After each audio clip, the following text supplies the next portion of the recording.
you just finished writing your book, or it's now released. Yeah, so it comes out. I don't know when we're releasing this, but May 20th. I don't know when we're releasing it either. Well, hopefully it's already out. Then when this comes out, it just came out. Then on Amazon, Kindle, audio, anywhere you can get a book. What is the name of the book? It's called Free Roll. And give us a little description for people that don't know your background and your story. So the shortest version is a kid that grew up in a small town in Wyoming. Yeah. When I was 5, my dad went away to prison. Yeah. And then I'd see him once in a while. My mom told me he was at college, so they would say he got out every couple of years on spring break, and he would come visit us. And then he disappeared from the age of like 12 to 20. And then I was going to college in Phoenix, and I got a letter from him one day just saying that he would be at the airport in like 3 days, and he wanted to see me. So I went to see him, which was weird because this was before 9/11, so you could go gate to gate. Yeah. And I had no idea what my own dad looked like. Fuck. So I was just wandering around, and then I saw like a guy in a wife beater and ponytail and brown pants. Like, yeah, there's my dad. What will my deadbeat father look like? Yeah. So then I, ran over, gave him a hug, and then he said, he was moving to Vegas. He had a cocktail waitress girlfriend that I don't know how he got somehow in college, and he's moving to Vegas. So then he invited me. Okay. He said I was invited anytime, so then I ended up dropping out of college, and I moved to Vegas to try to be a pirate at the Treasure Island, which was my genius idea. Yeah. I thought that would be the dream job. Yeah. And then I actually got the dream job. I was a runner. Yeah. For a bunch of professional gamblers. Yes. So I would just run up and down the strip, carry hundreds of $1,000s of cash. What does a runner mean? So I worked for these guys, and they were like older guys that bet out of the office. So then I had to run up and down the strip and bet sports games where they told me to go and try to beat the other runners. So back then it was more before like Twitter and the internet was so big. So we would get information before, we'd get information maybe 5-10 minutes before the casinos. And you would then want to place the bet before other runners place the bet because that would affect the line? Yeah, because then the line would move. So you're placing large sums of money? Yeah, as much as they would take. So what does that mean? Like my boss would always say, people would always be like, what's your limit? He's like, just go outside and look up. And that's my limit. So, we'd work with the casinos because they would so I could bet like $20,000, $25,000. Yeah, because they don't want to take a $3 million bet on... Yeah. And it wasn't always... I mean, let's say, the Lions are playing and the quarterback... Who's your quarterback? Matt Stafford. So if Stafford's out, we'd maybe know that. So then I would run in there, and let's say my limit was $25,000. So I'd say, let me bet against the Lions for $25,000. Yeah.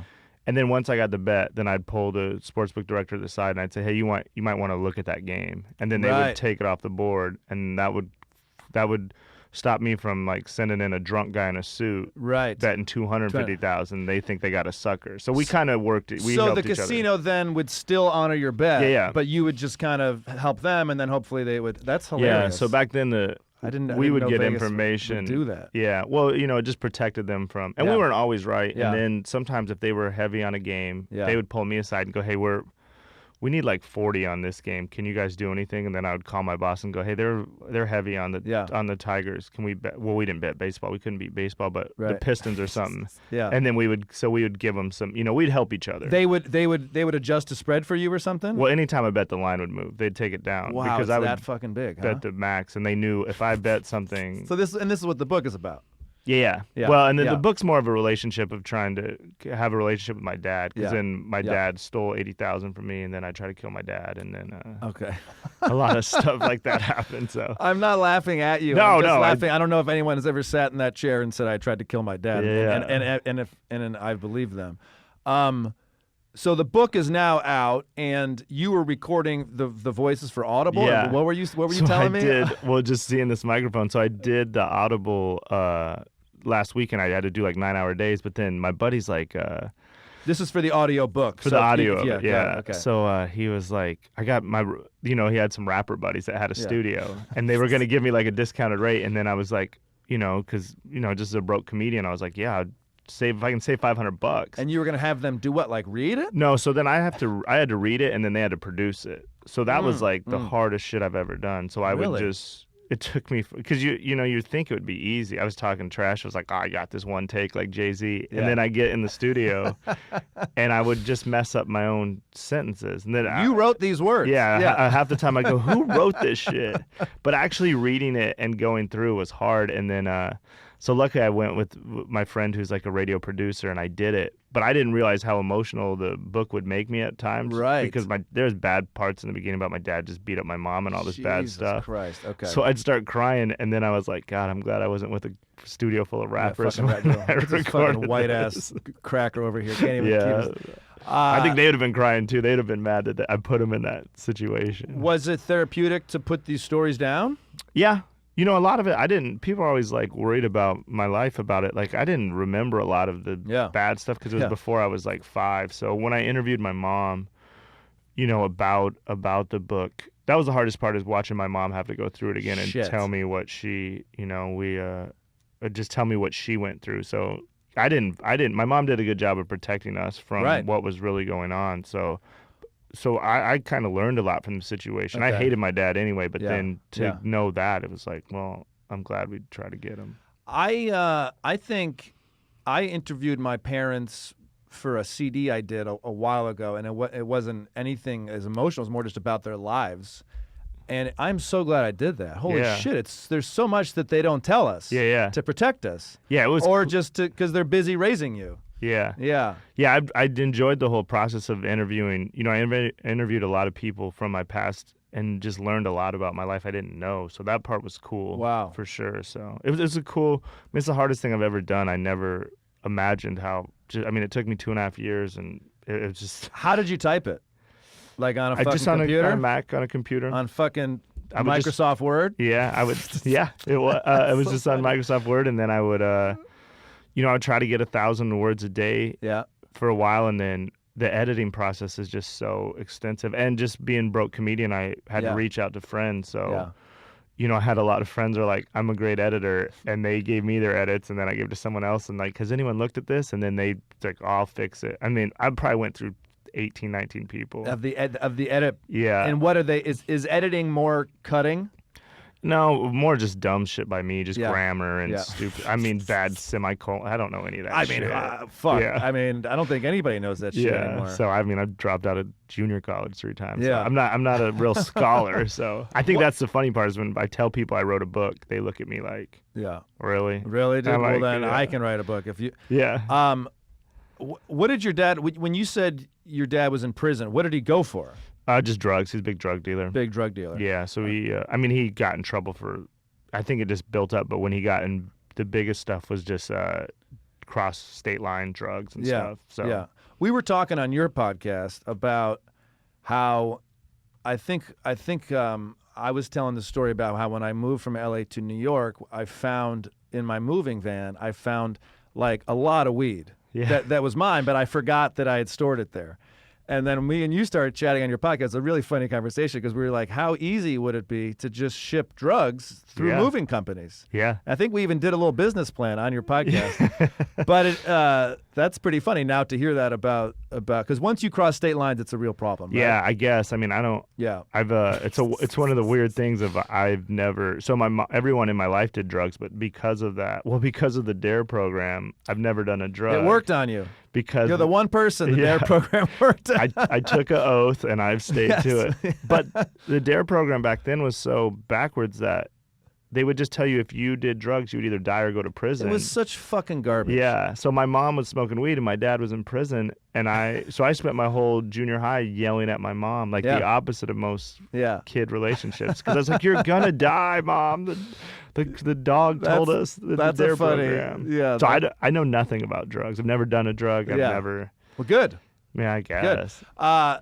I think DARE probably in the Just Say No campaign. I think it probably caused more problems because they just made it so black and white. Yeah. And then when people did do drugs or experiment with marijuana, they would feel so much shame and guilt, and it was like I don't know. It just.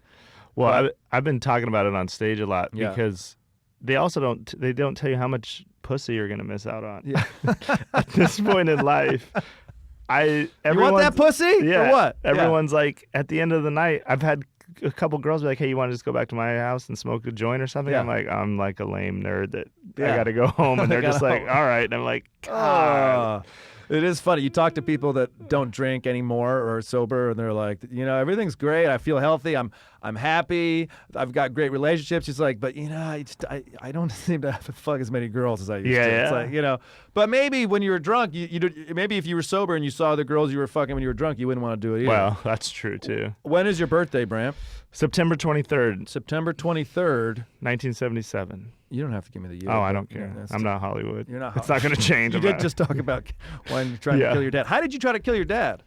Can I ask that? Yeah, I mean, it has to do with the birthday story. Great. Well, let's start with the birthday, and we'll. Well, yeah. So, a lot of it started from when I was a kid. That my dad would always say he was going to come for my birthdays, and like a sucker, I believed him the first couple of times. So there was, I had a great stepdad, and then I had a good. I by means didn't have a rough, life growing up, but it was just that promise of him always coming. So, blowing out the candles and still looking at the roller skating doors, like, is he going to come in or not? Roller skating. So, like, the birthdays, my dad, he messed him up a lot on that just because he always made promises that he, and another thing that a part of it was like, what almost got me in trouble is my dad would always promise that he would send gifts. Yeah. So I would run home every day and wait for the gifts. Oh, fuck. And then for a while he was doing it. Yeah.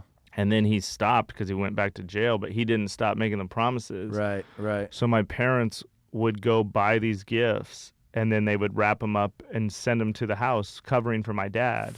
Oh, my God. Pretending to be from your dad. And being the piece of shit that my dad is, instead of... My mom eventually said, quit promising these kids all this stuff. We can't afford to give them 2 birthdays. Right.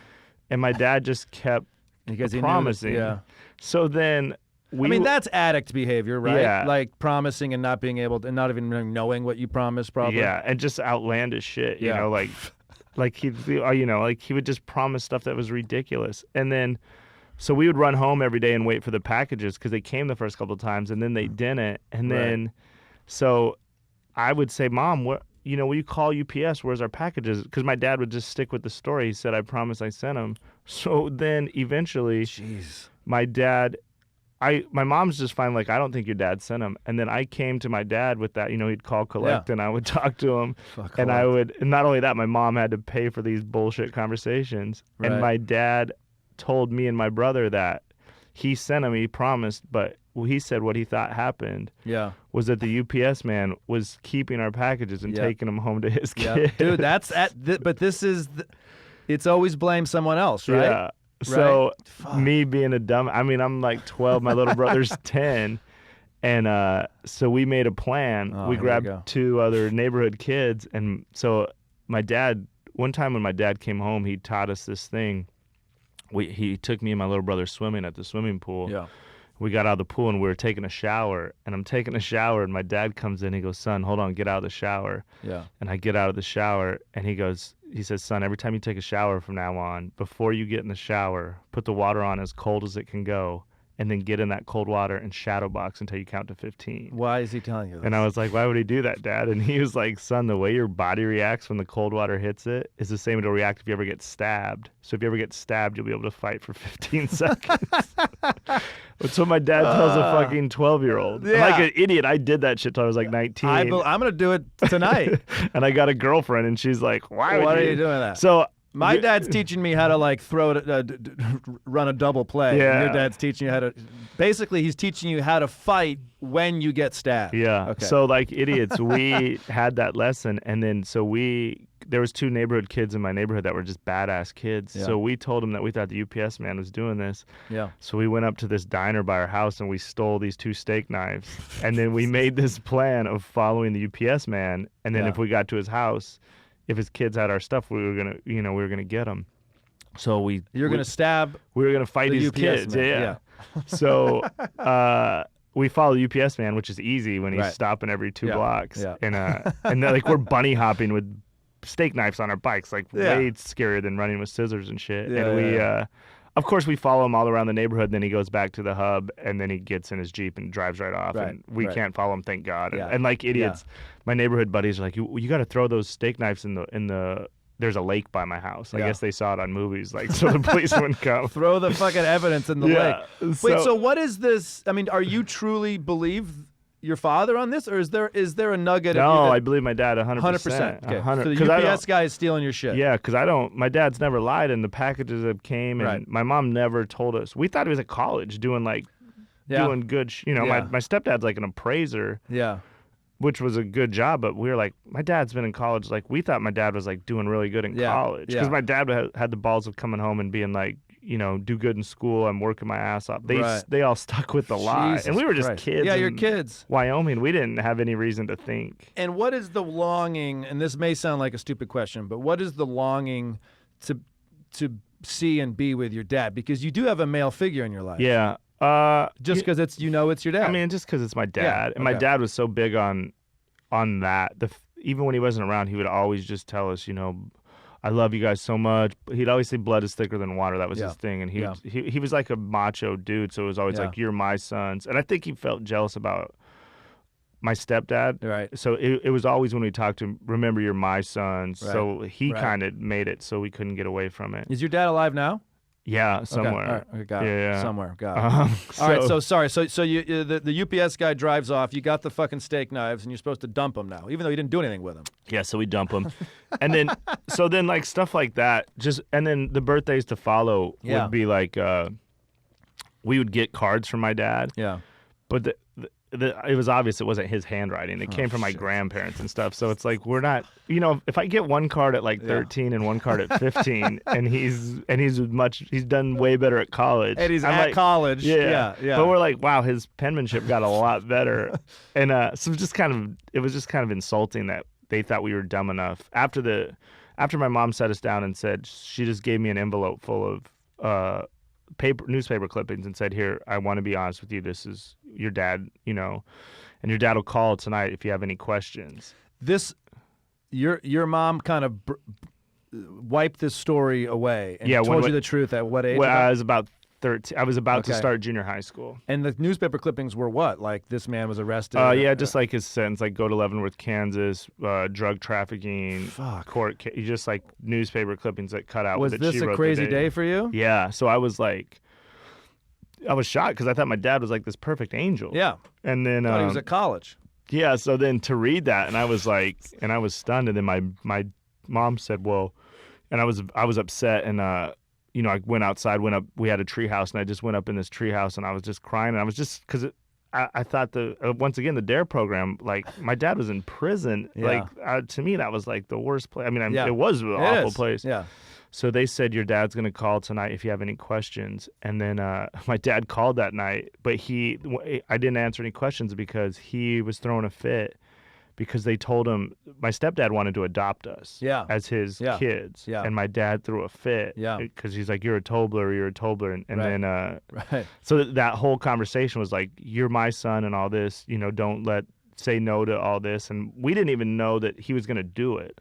So I was so confused. Not only I was all fucked up. Dude, it's just confusing. Yeah. I mean, and you're also learning the truth about your dad for the first time. And I had so many questions, but he didn't want to talk about that. He just wanted to discuss that I can't get adopted, which I say in the book is the only good thing my dad ever did for me. Yeah. Because even though my stepdad was great, if he would have adopted me, my name would be Brandt Dick.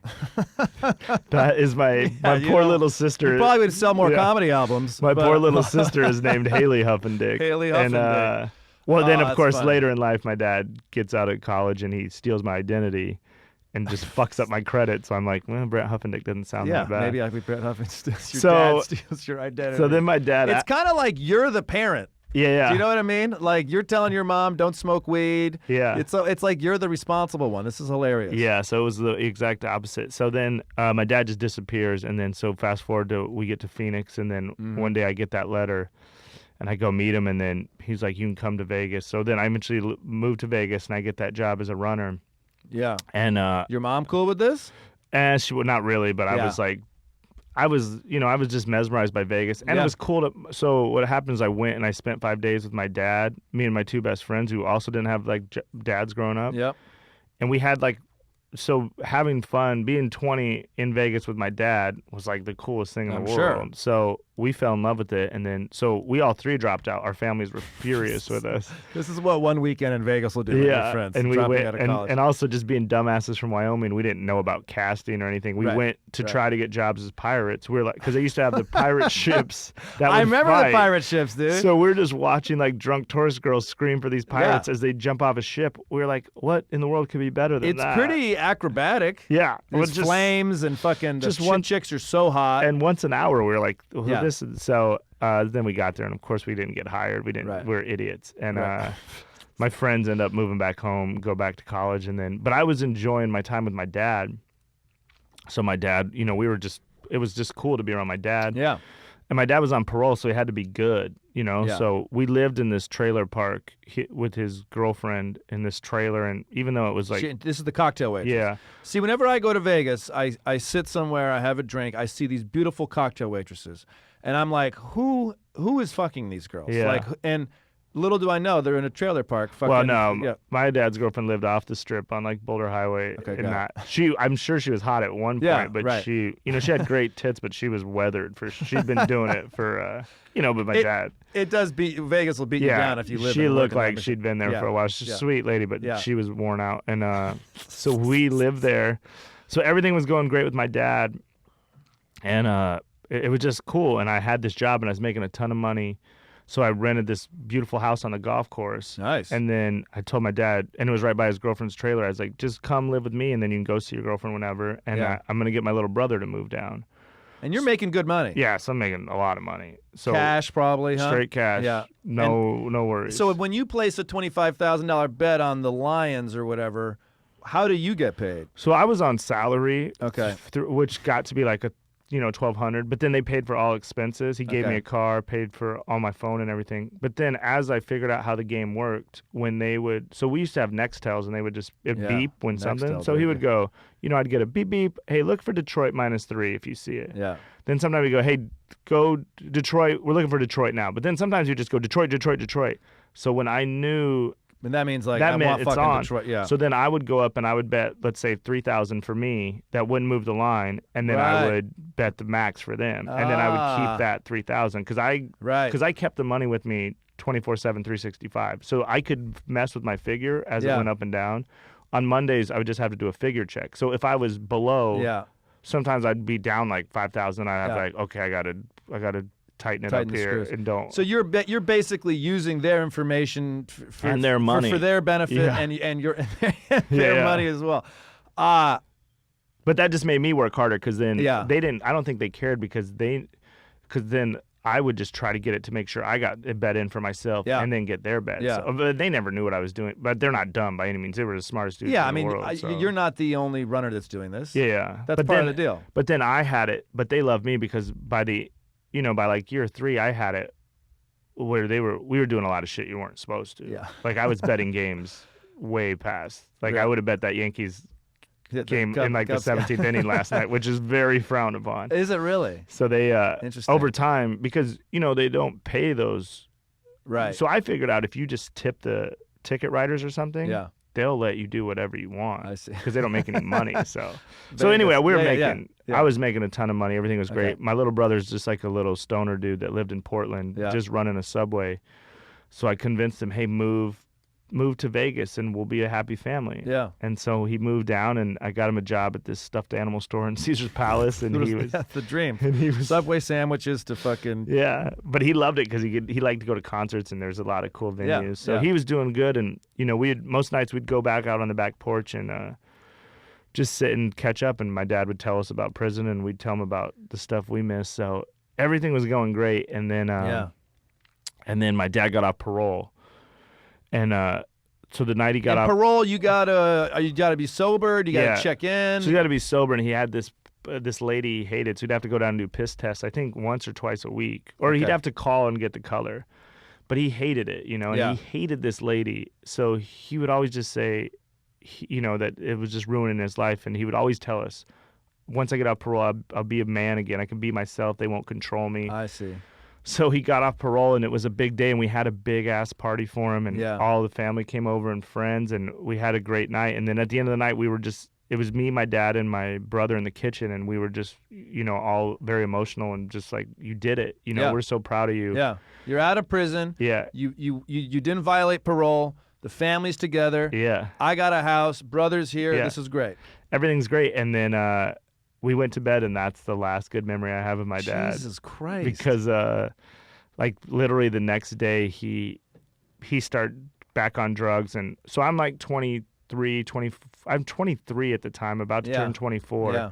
My brother's 21, or he's 22, and so my dad starts hanging out with like these little wigger kids, like 20-year-old like white dudes that want to be black gangsters, just like the worst dudes in the world that are like our age. Yeah. So he starts bringing them over to the house, and once again I'm like the dad, because he's going it's up to your house. He's going up to his room and locking the door, and like I'm like a kid. I'm like, what are you doing up there? Yeah. And he won't. And so I could tell everything was going bad. What was he doing? Drugs? Yeah. So doing drugs, and like and so for this like 2-week period, everything was going bad. So then my friends came to town.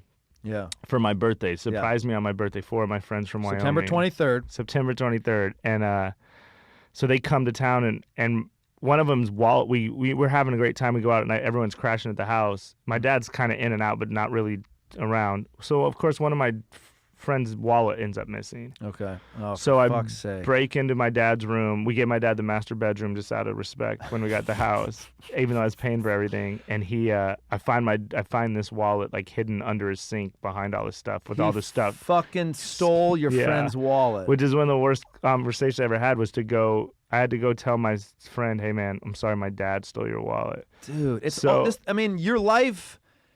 It really is completely role reversal. Yeah. Normally, it's the father that said, like, I'm sorry, but my son stole your wallet or whatever. Yeah. Jesus Christ. So they, and then the day of my birthday came. Yeah. And it was just kind of a flashback to when I was a kid. Yeah.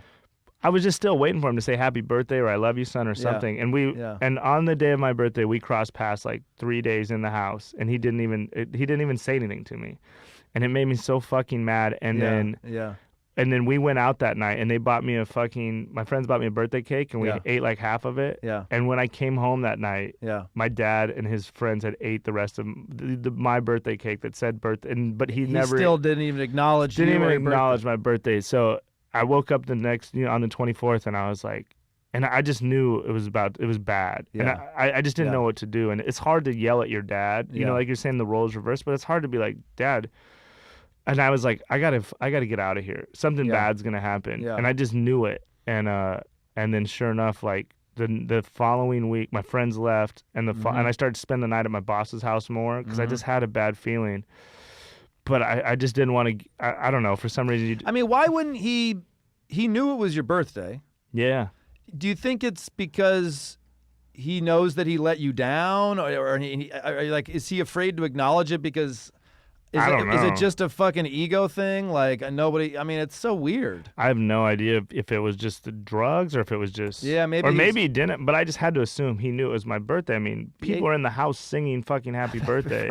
And he damn sure knows my birthday when he needed to steal my identity. So it wasn't like he didn't know my mother's maiden name, my social security, and my birthday. Right. So I knew it was going bad, and I wanted to get out, but I'm in a lease. I didn't know what to do. And as I'm trying to put together a plan for me and my brother to move out, and I talk to my boss every day about breaking the lease, and then so on one Sunday, it's a Saturday night, I come home from, so on Saturday college football, I'd have to be on the strip at like 8 a.m. and bet till 8 p.m. And I would just run my ass off and try to make more money for them, more money for me. Are you actually running? Running, up and down escalators the wrong way, security guards yelling at me, breaking every rule because you want to win. You got to get there fast, I didn't give a fuck about the security guards.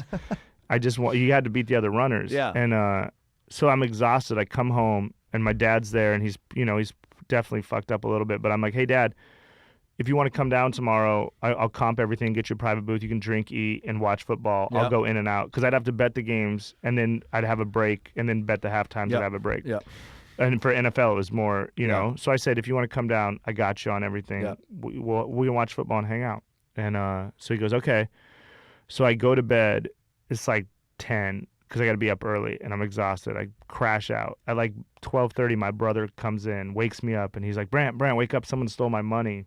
Oh, shit. And I jump out of bed, And my little brother had saved up like $350 to fly to Portland to watch his girlfriend graduate from college. Oh, fuck. And so I run downstairs to be like, Dad, one of your little fucking gangster friends stole Ryan's money. You better get it back.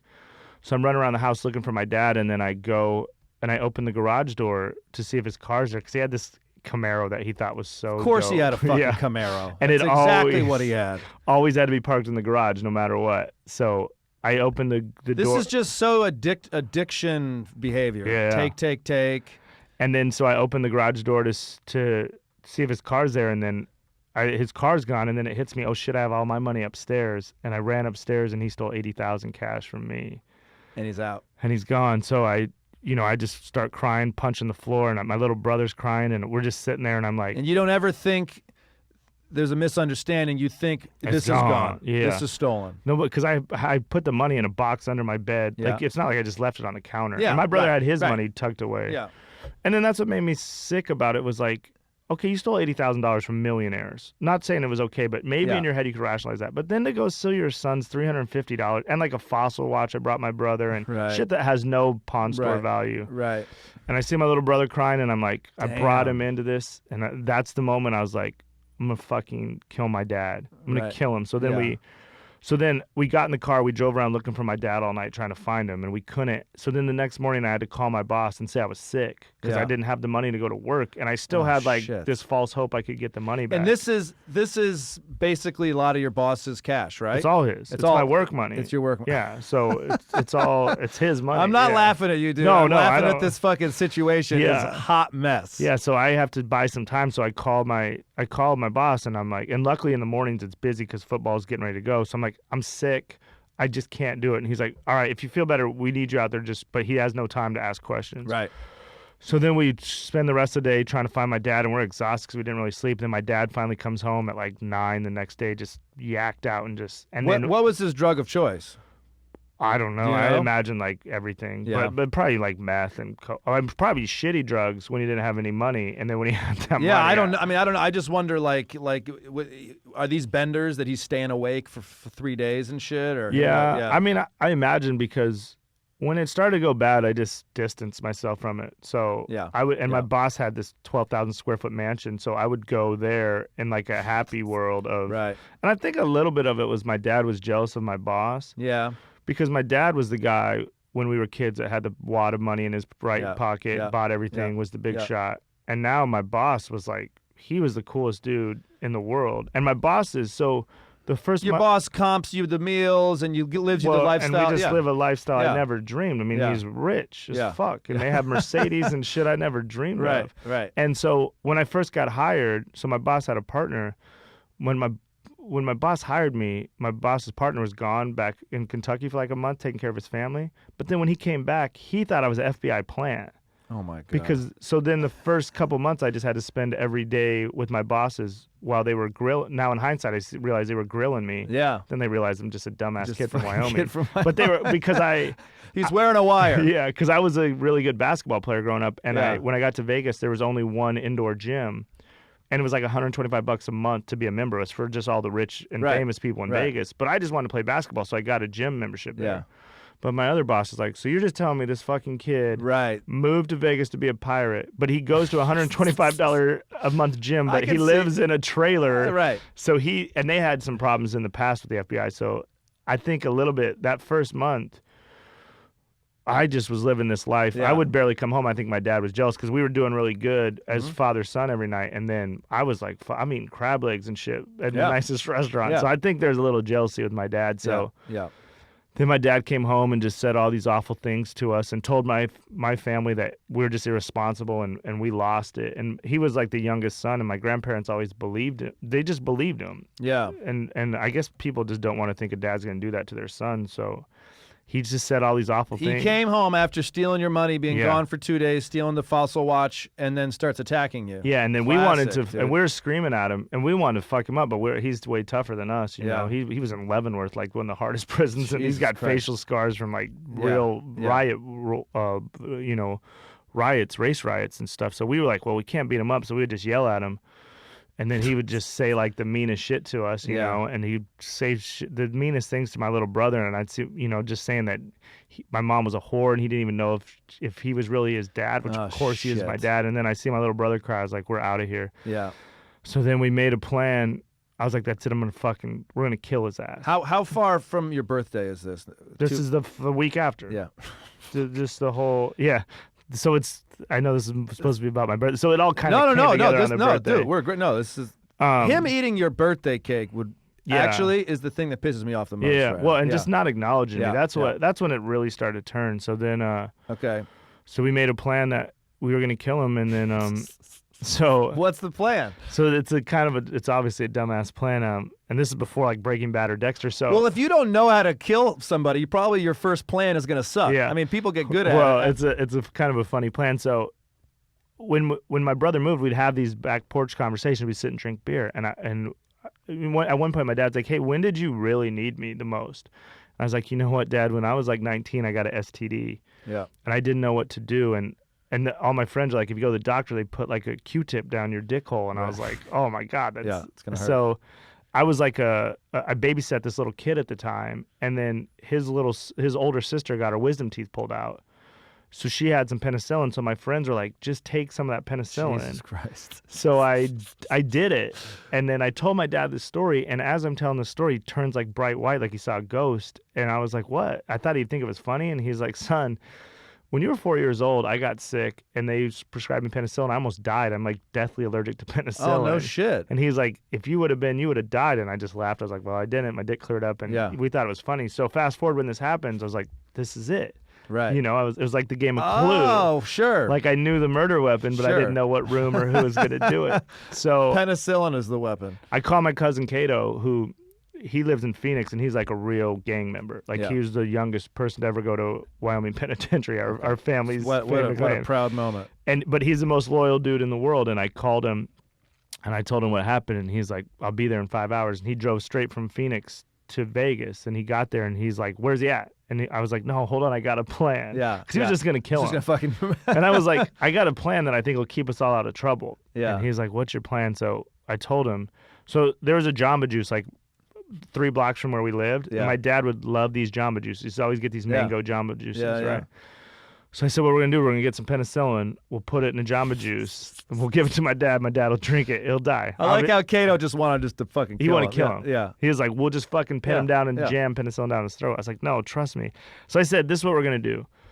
I'm going to go to Colorado, be with my girlfriend, because everyone will think it's me. And no one knew Cato was there. I said, what I need you guys to do is just get a Jamba Juice, fill it up with penicillin, give it to my dad. Then when he load up all my brother's shit before all this, then give the penicillin to my dad. When he starts drinking it, then you guys just get in the car, drive to Phoenix. Peace out. Somebody will find him dead in a few days in the kitchen or whatever. Yep. So they're like, all right. So, you know, Cade gets some penicillin. It's a good plan. And team. Yeah. So I fly to Estes Park, and I call him the day of the thing, and they're like, I'm like, are we ready? He's like, we're ready. We're in the fridge, large mango, full of penicillin, waiting for my dad to come home. So my dad comes home, and they give him the Jamba Juice, and he doesn't drink it. He just puts it back on the kitchen counter, and like, I know he was probably shocked to see Cato even there. But then I remember my dad was in like real prison, and at this time we're enemies, so you're not gonna take a gift from your enemy. Yeah, he's. And I don't think he probably thought we were trying to kill him. Maybe so not. He didn't drink it. So then I called Cato back like an hour later. I was like, what happened? What's going on? And they're like, he wouldn't take it. And I was like, man, you know what? Fuck it. Just go to Phoenix, stick with the plan. I'll come back, and I'll just move all our shit out. We'll just break the lease and never we won't talk to him again. We won't murder somebody. Yeah, and Cato's like, nah, fuck that. He's like, Cato wants to do it. He's like, I didn't come for this. You know, we're going to end this. And I was like, what are you talking about? He's like, we got a plan. I was like, what do you mean we got a plan? He's like, we got a plan. And then he just hung up. Didn't let me ask any questions. So their plan was this, that they knew my dad always had to have that dumb Camaro parked in the garage. Yep. So what they did was they opened the garage door, and then they cut the power in the phone lines, and then they just waited in the corner in the dark waiting for my dad to come home. And then, like, sure enough, like an hour later, my dad came home, and he parked his Camaro in the garage, and he's hitting the button trying to get the door to shut, and it wouldn't shut. And he got out of the car, and then he went and he shut the garage door and locked it, and then started to walk through the garage to go into the kitchen, into the house. Yeah. And then when he's walking in the house, my brother and cousin jumped out with golf clubs and tried to kill him with golf clubs For real? in the garage. But what they didn't, so they hit him pretty good a couple of times. It sounds like a bunch of kids trying to kill their dad, Yeah. but not really knowing how to do it. Yeah. But the mistake they made was there was no light in there because the power was out. So they're swinging away in the dark. Yeah. So there's only like one, there's a door that goes to the side yard that leads to the garage, like a door. And on that door in the bottom, there's a little doggy door. So that's the only light coming in. Right. And my dad in like survival mode sees that light and just puts his shoulder down and just breaks through that door and falls into the yard and then jumps over the back wall onto the golf course and he runs away. Fuck. And then that's it. I never seen him ever again. And you and your brother went down and moved with you then, or No, what? they left to Phoenix that night because they were scared after trying to kill him and he got away. They got in the car, drove to Phoenix. How many years ago was this? 17 years. 17. You haven't seen him since? I haven't seen him or talked to him. Do you think you will? No, I hope not. You hope not. I try. So I didn't talk to anyone on that side of the family for a long time, and then, a couple of years ago, my uncle reached out, and I started talking to my uncle mainly just to kind of monitor what he's doing. Yeah. But he lives in Vegas. Okay. And then, but I guess so we've tried to monitor him just to make sure he doesn't come back into my life. Right. But I guess he told his friends he wants to be like a recluse, and he's got like Hep C. I'm just hoping he dies, but he's got Hep C.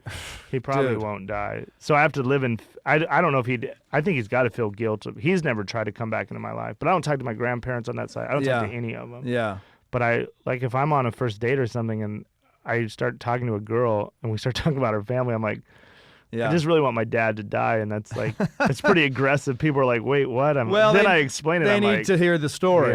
Yeah. But there's no and then I'll meet like churchy people and shit, and they're like, "Well, what about forgiveness?" I'm like, "We forgave him a million times. Yeah. There's no fixing it." So if he comes back into my life, it's only bad because I can never, I think not that you need it from me. I think you're probably right to stay away. Yeah. I mean, and he's just been shitty to everyone his whole life. Then what? So what pattern?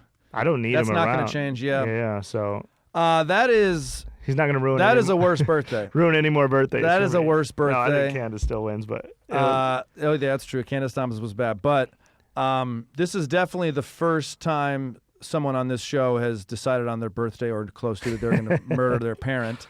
Well, I hope nobody else has to. Well, it's a fascinating story, and if you want to hear more stories, you got to listen or buy your book. Yeah, buy the book. It definitely touches on this, but you'll hear what happens after I try to murder him, and then a lot of other crazy stuff happen.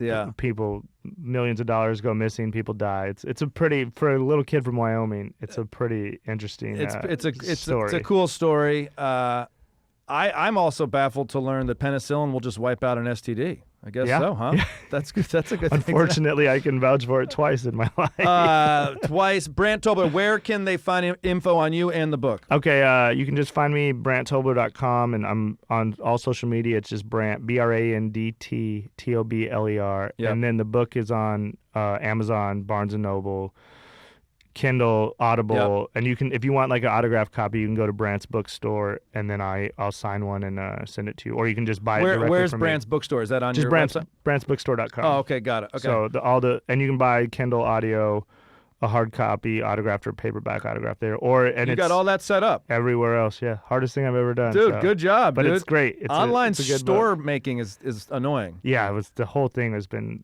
I'm so proud of the book, but it was the hardest shit I've ever done. Yeah. So. Well, I appreciate you sharing the information. Is your podcast still up and running? Yeah, and then I do have a podcast called The 31. 31. I've been a guest. It's super fun. He just asks his guests 31 questions, and some are meaningful, some are silly. They're all really fun. It's a good podcast. Yeah, so thank you. Thanks for being on this. Thank you, buddy. All right, see ya. Great stuff. Perfect. Thank you, bud. That's a hell of a